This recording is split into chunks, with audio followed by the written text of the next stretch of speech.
Ya ini pasti, ini ada orderan, pasti ada orderan untuk mengundang saya karena bersikap kritis mempersoalkan terkait dengan kecurangan pemilu.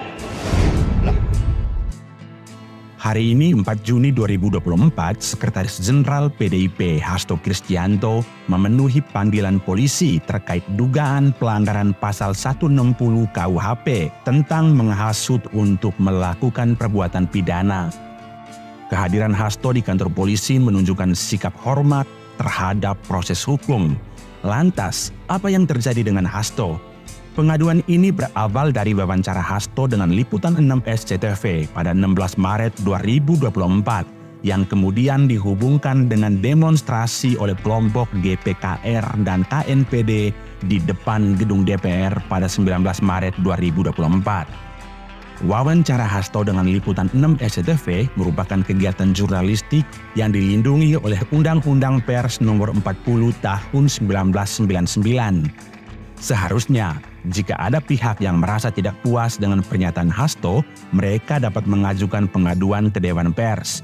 Berdasarkan MOU antara polisi dan Dewan Pers tahun 2022, polisi seharusnya melimpahkan kasus ini ke Dewan Pers dan tidak menerima pengaduan pidana tersebut. Lanjutan penyidikan atas kasus ini mengindikasikan adanya maladministrasi di tubuh Polri. Kasus ini jelas berkaitan dengan kegiatan jurnalistik yang seharusnya ditangani oleh Dewan Pers, bukan oleh kepolisian.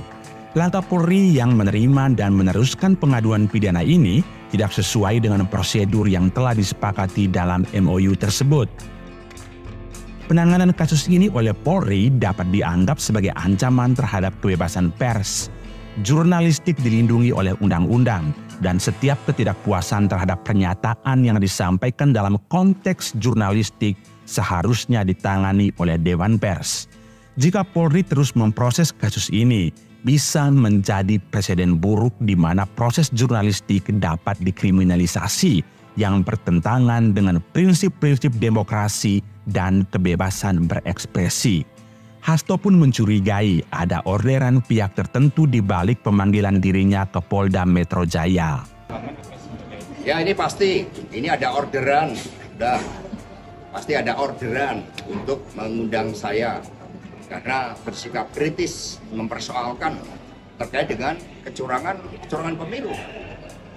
Ini kan sudah disuarakan melalui suatu kajian akademis, melalui temuan secara empiris di lapangan, adanya kepala desa yang diintimidasi, adanya kepala daerah yang diintimidasi, pers yang diintimidasi. Lalu ketika menyuarakan itu, gara-gara pengaduan masyarakat, begitu cepat proses hukum itu berjalan. Sementara kasus-kasus korupsi, tambang ilegal, kemudian kejahatan perbankan, itu sepertinya didiamkan. Kami PDI Perjuangan punya antrian persoalan yang sampai sekarang nggak selesai. Ketika ada kantor PAC kami kena lemparan bom molotov, pencurian terhadap laptop yang memuat informasi strategis, itu tidak diproses. Sementara menurut Hasto, tujuan orderan ini tak lain untuk mempidanakan dirinya. Meski demikian, Hasto tak menjelaskan lebih lanjut siapa pihak yang melakukan orderan tersebut. Lantas, menurut teman-teman bagaimana?